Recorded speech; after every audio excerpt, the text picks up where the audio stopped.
જય દ્વારકાધીશ મિત્રો, કેમ છો બધા? મજામાં? તીડીભાઈના વિડીયો જોતા બધા મજામાં જ હોય તો આજના વિડીયોમાં મિત્રો વાત કરવાની છે જર્મનીમાં સૌથી વધારે ખેતી શેની થાય અને જર્મનીને કઈ કઈ વસ્તુની જરૂર છે અને બહારના દેશોમાંથી કઈ કઈ વસ્તુ મંગાવે છે, ખાસ કરીને ઇન્ડિયામાંથી કઈ કઈ વસ્તુ મંગાવે છે.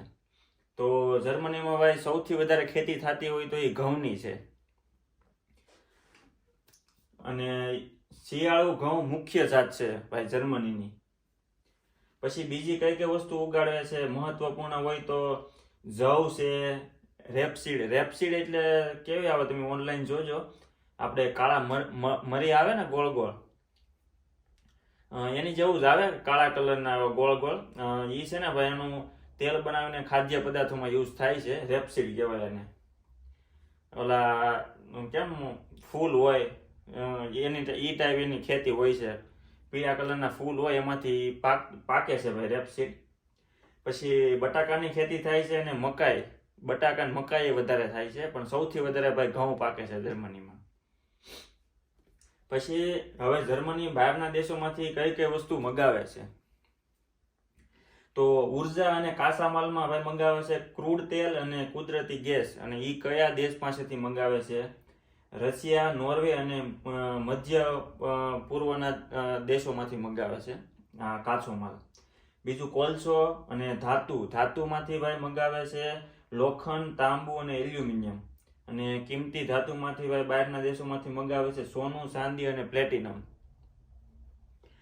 બીજી ઇલેક્ટ્રિક અને મશીનરી ભાઈ એમાં કઈ કઈ વસ્તુની જરૂર છે જર્મનીને? સેમિકન્ડક્ટર અને માઇક્રોચિપ્સ, કોમ્પ્યુટર અને મોબાઈલ ઉપકરણો, ઔદ્યોગિક મશીનરી અને સાધનો એ જર્મની બહારના કન્ટ્રીમાંથી મંગાવે છે. અને ઓટોમોબાઈલ અને ઓટોમેટિવ ભાગો એ કઈ કઈ વસ્તુની જરૂર છે જે બહારના દેશોમાંથી મંગાવે છે? ઓટોમોબાઈલ અને ઓટોમોટિવ ભાગ એ કાર અને વાહનોના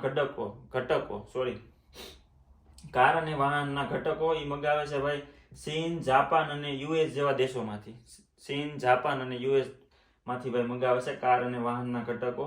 અને ઇલેક્ટ્રિક વાહન, બેટરી મંગાવે છે બહારના કન્ટ્રીઓમાંથી. બીજું મંગાવે છે ભાઈ કૃષિ ઉત્પાદન અને ખોરાક, એમાંથી ભાઈ બહારના કન્ટ્રીમાંથી આવે છે કોફી મંગાવે છે ભાઈ જર્મની, બ્રાઝિલ અને વિયેતનામમાંથી. પછી કોકોમાં મંગાવે છે ભાઈ ધાણા અને આઈવરી કોસ્ટમાંથી. કોકો મંગાવે ધાના અને આઈવરી કોસ્ટમાંથી. ફળો અને શાકભાજી મંગાવે છે ભાઈ સ્પેન, ઇટલી અને નેધરલેન્ડમાંથી. આ વસ્તુ ભાઈ સ્પેન અને ઇટલી, નેધરમાંથી આવે છે ભાઈ, નેધરલેન્ડમાંથી ફળો અને શાકભાજી. બીજું માંસ અને માછલી એ મંગાવે છે ભાઈ ડેનમાર્ક અને પોલેન્ડમાંથી. બીજું આવે છે ફાર્માસ્યુટિકલ અને રસાયણો. રસાયણોમાં ભાઈ દવાઓ છે ભાઈ, ઔષધિવાળી દવાઓ, આયુર્વેદિક દવા. પછી રાસાયણિક કાચો માલ મંગાવે છે. બીજું કાપડ અને કપડાં, કેમ કે ભાઈ અહીંયા કપાસ તો થતો નથી ઠંડુ હોય એટલા માટે ભાઈ સૌથી વધારે ઘઉં ઉગાડવામાં આવે છે. કાપડ અને કપડામાં ભાઈ કાપડ અને વસ્ત્રો એ મંગાવે છે ભાઈ ચીન, બાંગ્લાદેશ અને તુર્કીમાંથી વધારે આવે છે. બીજું ગ્રાહક માલમાં આવે છે ભાઈ ફર્નિચર, રમકડા અને ઘરગથ્થુ ઉપકરણો, એ બહારના કન્ટ્રીમાંથી મંગાવે છે. પછી આપણે વાત કરીએ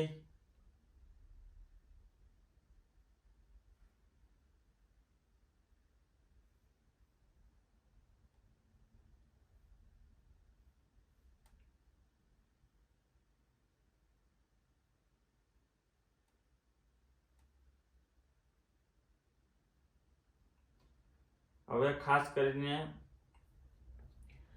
જર્મની ભાઈ આપણા ભારત દેશમાંથી કઈ કઈ વસ્તુ મંગાવે છે એની વાત કરી.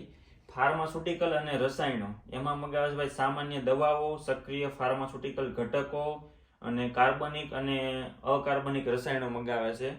બીજું કાપડ અને કપડાં, એમાં કપાસ, રેશમ અને કૃત્રિમ કાપડ.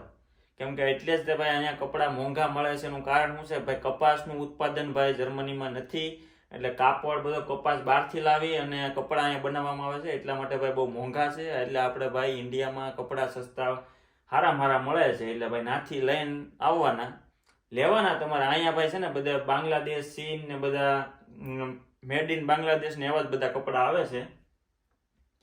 એટલે કપાસ, રેશમ અને કૃત્રિમ કાપડ, પછી તૈયાર વસ્ત્રો, ચામડાની ચીજ વસ્તુઓ અને ફૂટવેર, આ બધી વસ્તુઓ ઇન્ડિયાથી મંગાવવામાં આવે છે. બીજું એન્જિનિયરિંગ સામાન અને મશીનરી, ઓટોમોટિવ ઘટકો, ઔદ્યોગિક મશીનરી, ઇલેક્ટ્રિક સાધનો, પછી આઈટી અને સોફ્ટવેર સેવાઓ, આઈટી આઉટસોર્સિંગ અને કન્સલ્ટિંગ સેવાઓ, સોફ્ટવેર વિકાસ, પછી ખાદ્ય ઉત્પાદનો અને કૃષિ માલમાં શું મગાવે છે ભાઈ ભારતમાંથી?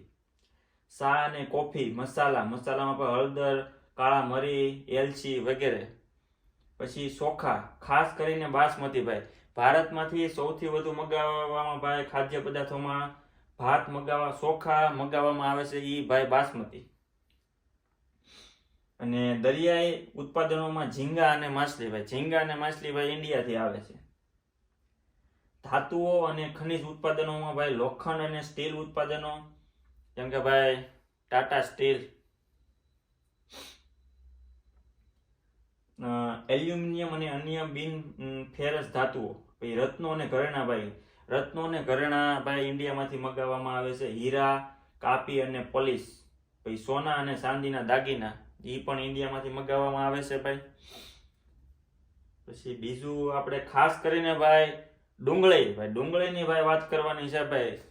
જર્મની ડુંગળી કઈ કન્ટ્રીમાંથી મગાવે છે? તો ભાઈ એની વાત કરું તો સૌથી વધારે સ્પેન, નેધરલેન્ડ, ઇજિપ્ત, ફ્રાન્સ અને ન્યુઝીલેન્ડ, અહીંથી ભાઈ સૌથી વધારે ડુંગળી આવે છે જર્મની.